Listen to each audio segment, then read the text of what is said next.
오늘의 뉴스를 꼭꼭 씹어보는 시간, 김준일의 팩트체크. 김준일의 팩트체크 시간입니다. 김준일 뉴스톱 수석 에디터와 함께합니다. 안녕하세요. 네, 안녕하세요. 새해 복 많이 받으십시오. 네, 새해 복 많이 받으십시오. 네, 에디터님은 올해 어떤 소망으로 새해를 시작하셨는지 궁금하네요.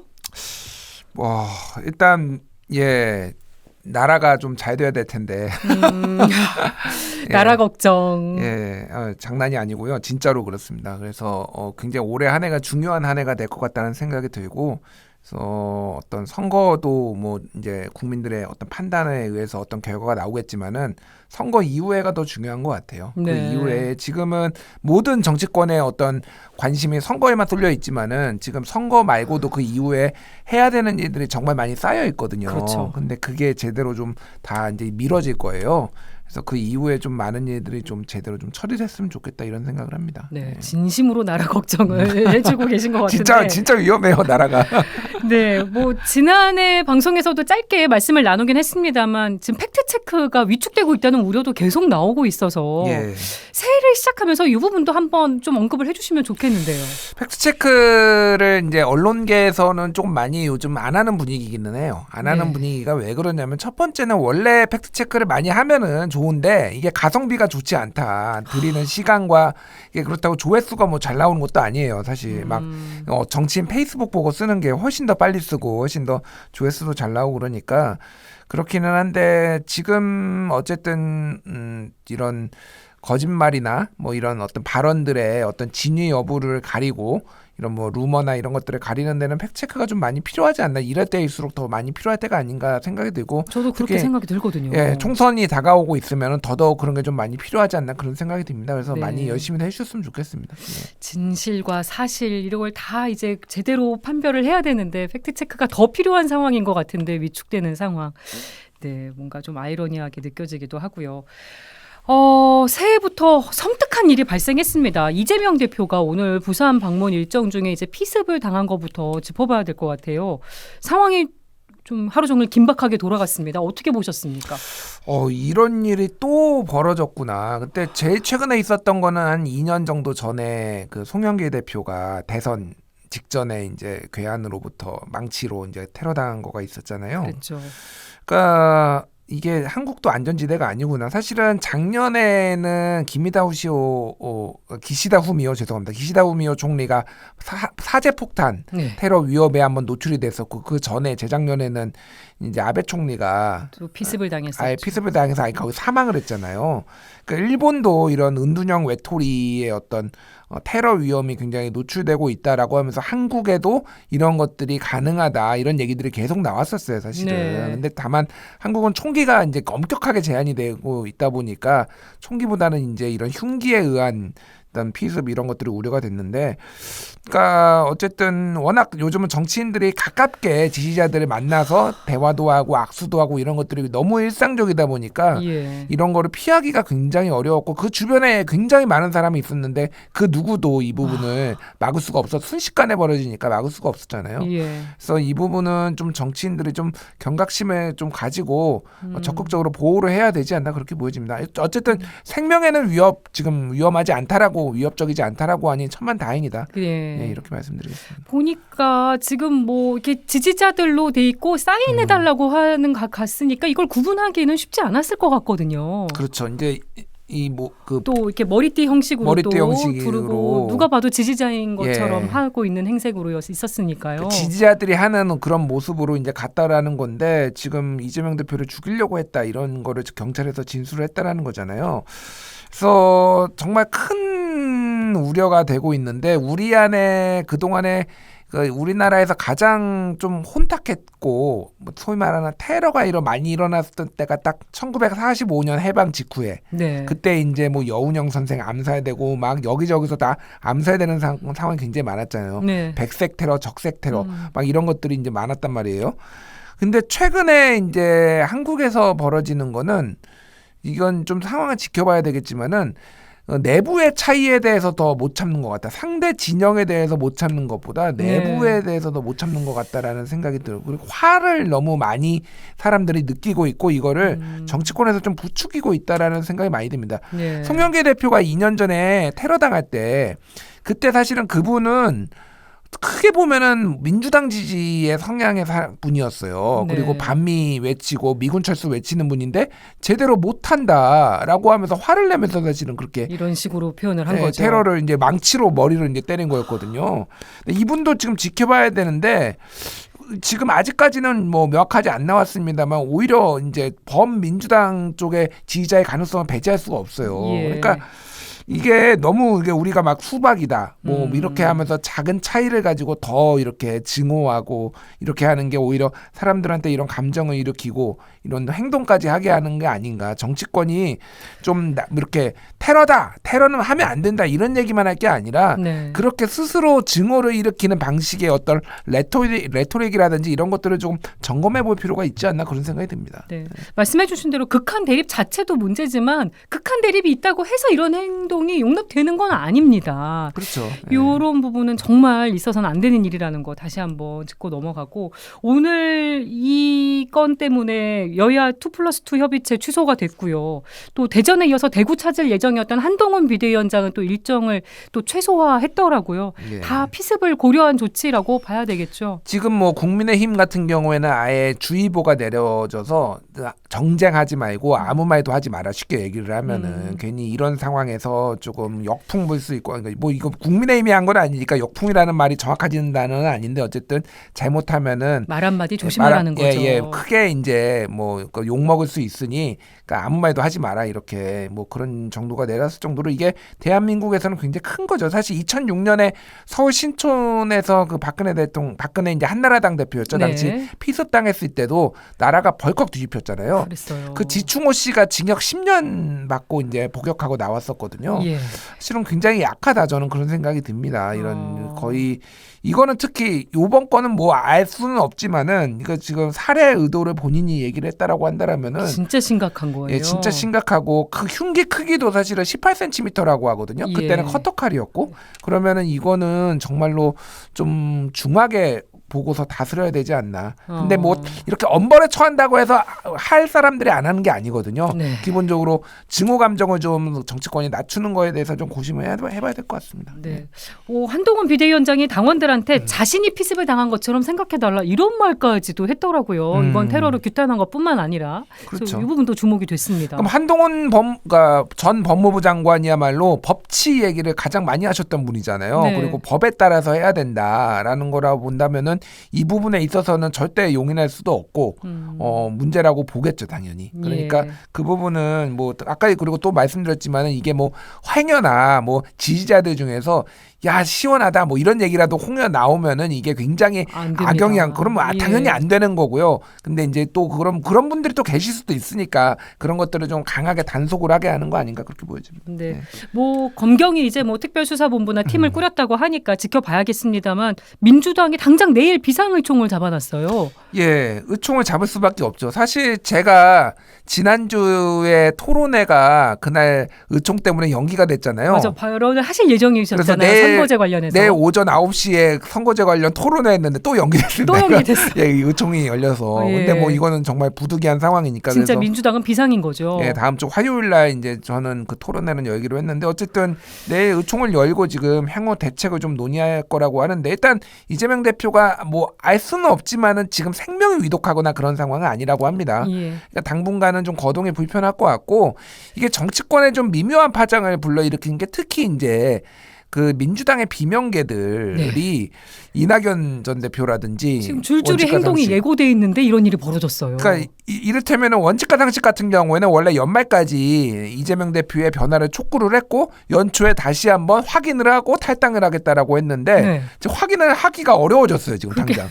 말을 이재명 대표가 하기도 어렵고 그렇죠. 지금 치료를 집중해야 되는 상황인데. 누워 있는 사람한테 그거 대답하시오라고 할 수도 없잖아요. 예. 그래서 약간 이런 비명계들의 움직임에 때문에 전체적으로 시계가 좀 뒤로 많이 늦춰질 수밖에 없겠다 지금. 최소한 이번 주는 힘들고 뭐 탈당을 하는 것도 예. 다음 주 뭐 그 이후로 지금 되지 않을까 그렇게 좀 보여집니다. 예. 네, 이 상황은 더 지켜봐야 될 것 같고요. 윤석열 대통령이 어제 발표한 신년사도 살펴보겠습니다. 기자로서 그동안 역대 대통령 신년사 많이 보셨을 텐데 이번 신년사 총평 어떻게 해주시겠습니까? 아, 한숨부터 쉬셨어요. 예, 또 카르텔이야? 솔직히 진짜 이게 딱 첫 생각이었어요. 또 카르텔이야? 저는 이권 카르텔 얘기 진짜 안 하실 줄 알았습니다.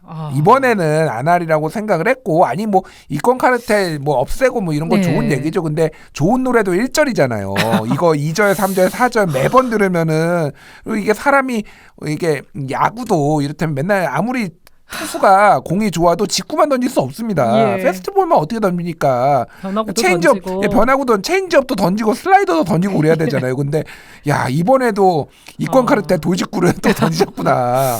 그래서 좀 개인적으로 좀 실망했고요. 많이 실망을 했고.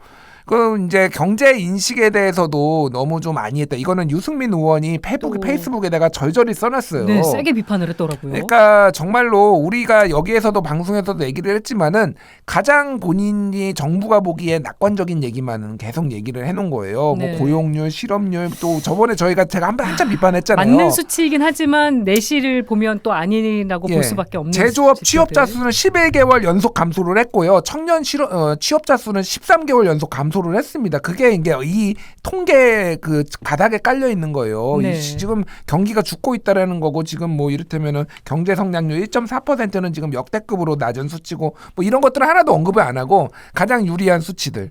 그리스에 이어서 이제 이코노미스트가 우리나라를 2위로 얘기를 했다. 네. 뭐 그것도 맞는 거죠. 근데 좀 성찰이 부족했다. 뭐 이런 생각이 많이 들었습니다. 예. 근데 이번에 카르텔 얘기한 부분에 종류가 좀 새로 나오긴 했어요. 이념 카르텔.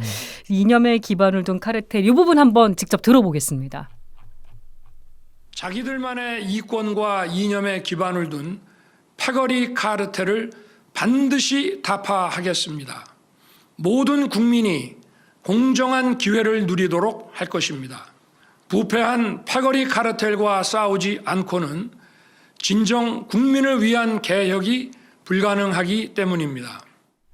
대통령실은 이념이라는 말에 너무 초점을 둘 필요는 없다고 했습니다만 지금 이 부분을 두고 여러 가지 해석이 나오고 있습니다. 에디터님 어떻게 보셨어요? 그러니까 이념을 강조한 거 따로 있었고요. 예. 이권 카르텔을 강조한 게 따로 있었어요. 예. 물론 한 연설 안에서 이념 얘기도 하고 이권 카르텔도 얘기를 한 적도 있어요. 예. 근데 이거를 이제 이념 카르텔이라고 얘기한 건 처음이거든요. 그러니까 이거를 굳이 합쳐야 되나? 뭐 이 생각도 들고. 그러니까 누가 봐도 이념 카르텔이라고 하면은 우리나라에서 특히 이제 대통령의 지금까지 어떤 스타일이나 성정을 봤을 때 이거는 민주당 소위 말해서 586 네. 운동권을 얘기하는 거 아니냐 이렇게 추론이 될 수밖에 없잖아요. 그러니까 한동훈 비대위원장 수락 연설이랑 이어지는 내용으로 인식이 되는. 그러니까 586 청산론을 들고 나왔고 한동훈 비대위원장이 예. 대통령이 이거를 서포트하는 느낌 이런 거고 보수 언론도 뭐 소위 말해서 조중동도 이거는 민주당을 얘기한 거야라고 본인들이 해석을 다 해놨어요. 네.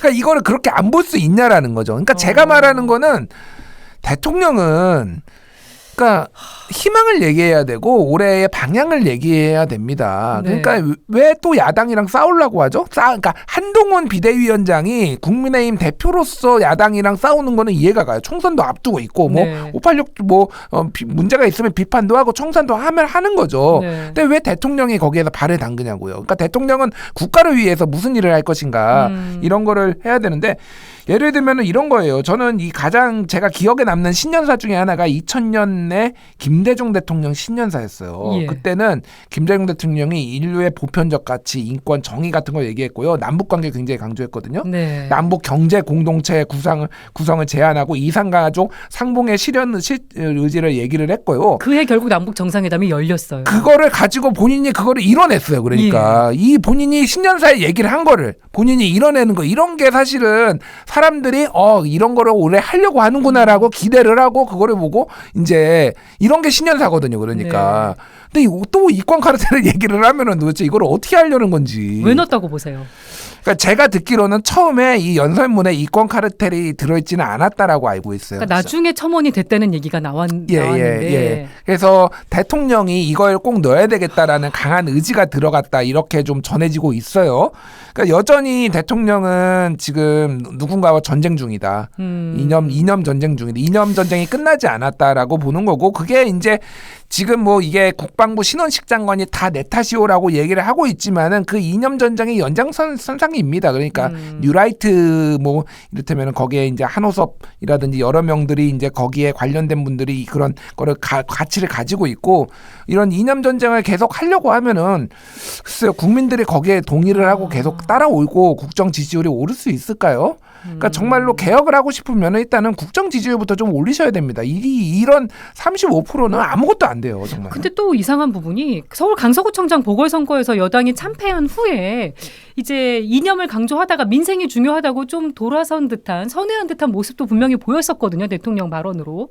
근데 이번에 다시 이념을 언급한 부분은 또 어떻게 봐야 될 것인가 이런 부분도 생각을 하게 됩니다. 그러니까 그때 얘기를 했던 게 진심이 아니었다라고 해석이 될 수밖에 없는 거죠. 그러니까 선거를 너무 이제 참패를 하니 이제 하도 주변에서 이권 카르텔 타령 좀 그만하고 이념 얘기 좀 그만하고 이제 좀 민생으로 돌아와라 하니까 이제 반성하는 척도 하고 우리가 뭐 이런 거를 잘못했습니다라고 얘기는 했지만은 결국은 대통령의 생각은 거기에 있지 않다라는 거를 재확인한 거고요. 이게 본심이었다. 이게 사실이 아니라고 한다라 제가 해석하는 게 틀렸다라고 한다라면은 제가 틀렸다라고 사람들이 모두 생각을 할 수 있도록 명확한 시그널을 보내줘야 돼. 그러니까 찔끔찔끔 이렇게 이념 전쟁 찔끔 이권 카르텔 찔끔하는 게 아니라 완벽하게 신년사에 다른 내용을 넣으셔야지 사람들이 그래도 알까 말까요. 대통령이 변했는가 변한 게 맞는가 이렇게 생각을 할 정도인데 이거저거 다 넣으면은 사람들이 아무도 그렇게 믿질 않는 거죠. 네.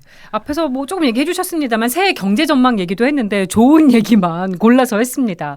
경제 전반의 활력이 나아지고 수출 개선이 경기 회복과 성장을 주도할 것이다. 물가는 더 안정될 것이다. 요거 실현 가능성 어떻게 보십니까?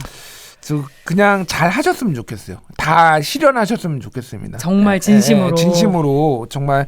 근데 올해도 경제 성장률이 지금 IMF 국제통화기금은 2.2% 하고 있는데 그거보다 더 낮아질 수도 있다 이런 얘기들이 나오고 있어요. 네. 그리고 이미 수출 같은 경우에는 뭐 지금 100억 달러 적자 뭐 지금 통계가 나왔죠. 네. 뭐 그러면 2년 연속 지금 그렇게 적자인 상황이고 물론 최근에 수출이 조금 이제 반등을 했다라고 하니까 특히 이제 중국의 경제가 조금 살아나고 반도체 경기가 살아나면 좀 개선이 될 수도 있다라고 하는 건데 지금 특히 이제 그 출산율 0.6대로 지금 0.69 아니면 70이 지금 유력하다라고 하는데 끝없이 내려갑니다. 네, 끝없이 내려. 이거는 윤석열 정부만의 탓은 아니에요. 예. 아닌 거는 맞지만은 20만 명대로 한 해 지금 출산 25만 명 지금 뭐 깨지고 이런 상황인데 이거를 지금 이 정부에서 뭔가 획기적으로 하지 않으면은 뭐 다 지금 답이 없는 상황이다라는 거고. 경제 전반도 다 연결되는 내용이니까요. 그러니까 금융개혁 아니 그 교육개혁 얘기하고 이를테면은 지금 뭐 연금개혁 얘기하고 노동개혁 얘기했잖아요. 그게 성공적으로 됐다라는 식으로 얘기를 하고 더 하겠다라고 하는데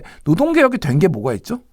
그러게요. 생각이 잘 안 나는데. 주 69시간제 추진하다가 지금 암초에 걸려서 안 된 거 하나가 있는 거지 뭐가 됐다라는 건 없어요. 물론 파업이 많이 줄어든 거는 사실이에요. 파업은 많이 줄어든데 이거는 기업들이 자발적으로 현대차 같은 데서 파업을 요즘 왜냐면 현대차가 굉장히 좋거든요. 경제 상황이. 그러니까 안 하는 거가 있는 거고 연금개혁은 아무것도 결정 안 했어요. 그냥 안만 제시해놓고 끝났죠. 예, 안만 국회한테 던져놓고 우리는 이런 게 있으니까 국회 너희들이 결정해봐라 하는 거 해놓고 연금개혁은 뭘 했다라는 건지 교육개혁은 그러면은 뭐 조금 쉬운 수능 뭐 킬러 문항 없애는 거 빼놓고 좀 뭐 이후부터 조금 뭐 이를테면은 어려운 수학 과목은 이제 없애버리는 거고 필수로 안 하겠다라는 건데 그것도 논란이 많아요. 네, 그러면은 통합수능도 말이 많고. 예, 그러니까 뭐 이게 정부가 생각하는 거하고 좀 많이 그 온도차가 있는 것 같아요. 그래서 저는 조금 더 냉정하고 조금 좀 겸허하게 좀 평가를 했으면 좋겠다 이런 생각이 듭니다. 예.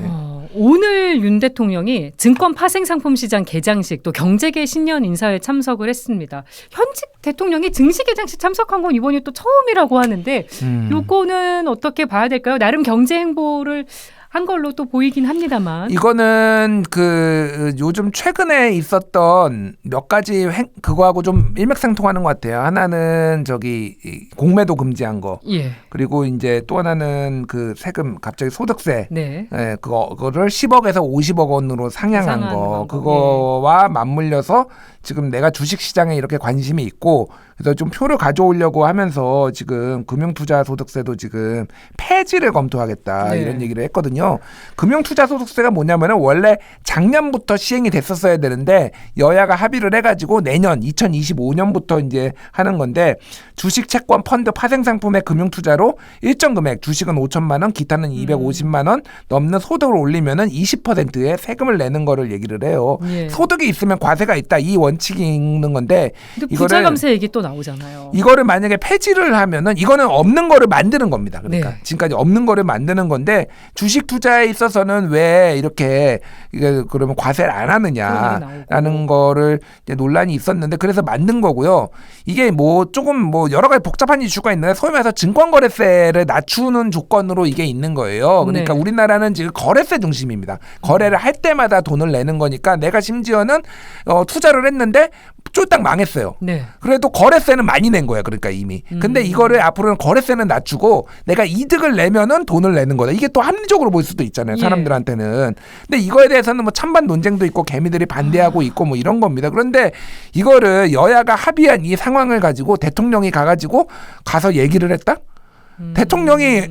대통령이 얘기하면 이게 폐지가 됩니까? 이 법인데? 그렇지 않죠. 이것도 여야가 합의해야 되는 거예요. 네. 그러니까 이거는 약간 너무 포퓰리즘적이다. 저는 이 상황에 있어서 그리고 이런 식으로 좀 투자자들을 끌어들이려고 표를 끌어들이려고 하는 것 같은데 역시 세금은 손은 누가 키우지 그러면 이렇게 세금은 다 깎아주면은 예. 이미 지난해 60조 원 지금 세수 펑크 나서 역대급 세수 펑크인데 어디서 그러면 다 세금은 거들려는 거지? 뭐 이런 생각이 들 수밖에 없는 거죠. 본인도 의식은 하는 것 같아요. 부자 감세 논란을 넘겠다는 말을 한 이유가 그런 부분을 좀 의식한 걸로 보이거든요. 그러니까 의식은 하시는 건 좋은데 절차를 좀 중요시 좀 존중해 주십시오. 아니, 그러니까 야당은 그러면은 이권 뭐 이념 카르텔이라고 얘기하고 이거 야당하고 상의 안 할 겁니까 그러면은 야당한테 요청을 해야 될 거 아니에요. 이거 그렇죠. 당장 내년에 지금 시행하기로 한 법을 유예를 해야 되는데 그러니까 이런 식으로 조금 독단적으로 좀 안 했으면 좋겠어요. 그러니까 이거는 충분히 정치권에서 뭐가 이렇게 수기가 돼가지고 나와야 되는 거잖아요. 저는 네. 뭐 미룰 수도 있다라고 보고 정하려면 폐지할 수도 있다고 봐요. 그런데 이런 식으로 하는 거는 절차상 맞지 않다. 맞지 않은 것 같아요. 예. 네. 우리 주식시장이 저평가돼 있다. 코리아 디스카운트를 해소하겠다는 말도 오늘 했는데요. 코리아 디스카운트 여러 요인이 있지만 아무래도 남북관계가 큰 부분을 또 차지하고 있지 않습니까? 두 가지가 제일 큰데요. 하나는 한국 시장의 불투명성, 주식 시장의 불투명성, 공매도를 제대로 안 해가지고 외국에서 이게 지금 MSCI 지수에 지금 선진국 지수에 편입이 안 되고 있어요. 그 이유 중에 하나가 공매도가 투명하지 않더라. 대부분의 나라는 공매도를 안정적으로 투명하게 하고 있어요. 그러니까 네. 이거를 하기 위해서 지금까지 윤석열 정부도 공매도를 지금 투명하게 하겠다라고 하고 있다가 갑자기 공매도 중지시켜 버렸거든요. 그런 정책이 나왔죠. 물론 더 이제 개미 투자자들이 불이익을 받지 않게 하기 위해서 했다라고 하지만은 그거를 꼭 중단해야만 합니까? 그러니까 이거가 하나가 있는 거고 말씀하셨다시피 남북 관계예요. 여기 언제 전쟁 날지 모르는 데고 휴전 중인데 예. 뭐 이제 대북 정책에 있어서는 각자 평가가 다를 수 있다라고 봐요. 좀 북한에게 세게 나가지 못하느냐, 왜 민주당 정부 때 왜 맨날 예스맨처럼 네. 오냐 하느냐에 대한 불만을 가지실 수도 있죠.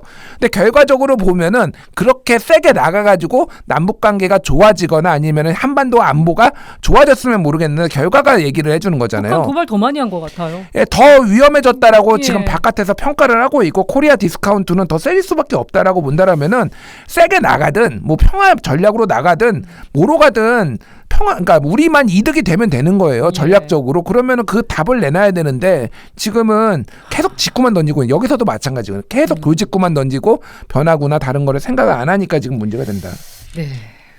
이렇게 좀 새해 맞아서 희망적인 얘기가 별로 오늘 없네요, 또. 그리고 김건희 특검법 얘기도 해보겠습니다. 지난해 말에 이제 본회의를 통과해서 정부로 이송이 언제 되는 건가, 정부가 국무회의 시간까지 늦춰가면서 거부권을 바로 행사할 수 있는 절차를 마련하는 것 같았는데 국회가 법안 이송을 미루면서 의결도 미뤄지게 됐습니다. 예. 요 상황은 어떻게 보셨어요? 그러니까 오늘 뭐 이런저런 뭐 이재명 대표 이 건도 있고 그래서 오늘 좀 어렵겠다 이 생각은 했어요. 그래서 뭐 근데 이거는 어차피 시간이 정해져 있는 문제이기 때문에 뭐 시간의 문제인 것 같습니다. 이미 국무회의 열어가지고 다 할 준비를 다 해놨다라는 거고 예. 언제든지 임시국무회의 열겠다라는 거잖아요. 정부는. 네. 그러니까 바로 거부권 행사하겠다라는 거니까 큰 틀에서의 타임라인에서는 별로 영향을 주지 않을 것 같아요. 결국은 이제 이거를 가지고 다음 주 화요일 날저 그러니까 국회가 국무회의가 열리니까. 그러니까 임시국회. 임시국회가 예. 열린다고 합니다. 그러니까 뭐 그쪽 타임라인에 맞춰서 이루어지고 그러면은 이제 다음 달 2월 달에 아마 이거를 가지고 다시 제2 투표를 이제 할 가능성이 높아지겠죠. 예. 일단 정부가 빨리 의결을 하려고 하는 거는 재표결도 좀 빨리 하려는 마음인 거 아닌가 싶거든요. 근데 법상으로 보면은 이거를 민주당이 언제 해야 되는지가 결정이 돼 있지 않아요. 민주당 마음인 거죠. 예, 표시가 안 돼 있습니다. 이를테면은 대통령은 통과된 이후에 보름 안에 해야 된다. 이거를 의사표현에 부결을 할지 뭐 받아들일지 해야 된다라고 돼 있지만은 민주당이 그러니까 국회가 언제 해야 되는지가 없기 때문에 그거를 뭐 민주당이 하는 거는 민주당 마음인 거죠. 그러니까. 네. 그래서 이것도 이제 국회를 열려면은 양당의 합의가 있어야 되고 예. 민주당이 그러니까 국민의힘이 열자고 하는데 민주당이 알 수도 있어요. 2월 달에. 그렇죠. 예, 그러니까 이거는 알 수가 없는 거다. 이렇게 보시면 될 것 같고 가장 문제는 지금 전체적으로 봤을 때 한국일보가 한국리서치에 의뢰 12월 26일에서 27일 전화 면접 조사로 한 건데 이번 총선에서 정당과 후보를 결정할 때 김건희 특검법을 고려하겠다는 답변이 51%입니다. 과반이 넘었어요. 예, 절반 이상이 김건희 특검법 어떻게 되는지 보고 내가 찍을 거야라고 한 게 그리고 이재명 대표의 재판 결과를 고려하겠다는 답변도 48%입니다. 양당이 다 리스크 사법 리스크가 있는데 이쪽은 영부인 리스크고 이쪽은 대표 리스크인 거예요. 근데 어쨌든 지금의 더 커 보이는 거는 지금 김건희 리스크다, 사법 네. 리스크다. 이렇게 본다면 이거 글쎄 이렇게 해서 총선 치를 수 있을까요? 선거에서 네. 아주 주요한 요인이 될 것 같은데 자세한 얘기는 민심은 아예서 좀 더 해보기로 하고요. 요거까지 짚어볼게요. 민주당이 가족 문제에 대해서 대통령이 거부권 행사하는 게 맞느냐. 이 부분 권한쟁의 심판 여부를 검토 중이라고 하는데 요거 어떤 얘기죠? 그러니까 이거는 저도 잘 모르겠습니다. 왜냐하면 제가 법률 전문가가 아니라서 이게 이제 어떤 결과가 나올지는 모르겠는데 어쨌든 지금 이게 이해관계 충돌에 해당된다라는 거죠. 그러니까 그렇죠. 예, 그러니까 이 부분에 있어서는 거부권 행사 대상이 아니다라고 해가지고 권한쟁의 심판이라는 거는 쉽게 얘기를 하면은 이 기관이 그러니까 국회가 권리를 침해당했다라고 주장을 하는 거예요. 권한쟁의 예. 심판이라는 거는 그거를 이제 헌재에 가서 이제 서로 자격을 따져 묻는 건데 이거는 큰 의미는 없는 게 왜냐하면은 시간이 오래 걸려요. 권한쟁의 심판에 가면은 이미 총선을 넘길 예, 총선을 다 끝나고 가능성이 나서 나올 높은 얘기이기 거니까 때문에. 이거는 민주당 입장에서는 조금 명분을 더 쌓는 거고 기사거리를 하나 더 만드는 정도에 좀 있는 건데 만에 하나 이게 민주당 쪽의 주장이 나중에라도 받아들여졌다라고 예. 한다면은 굉장히 큰 파장이 있을 수도 있죠. 그렇겠네요. 예, 그러니까 이 대통령이 만약 거부권 행사한 것 자체가 다 흔들려 버리는 다 거죠. 흔들리고 위법이고 불법이고 그러면은 특검을 만약에 안 되더라도 재추진할 명분이 상당히 생기는 거다. 예. 또 이렇게 보면 될 것 같습니다. 예. 알겠습니다. 김준일의 팩트체크 오늘 여기까지 하겠습니다. 오늘도 고맙습니다. 감사합니다.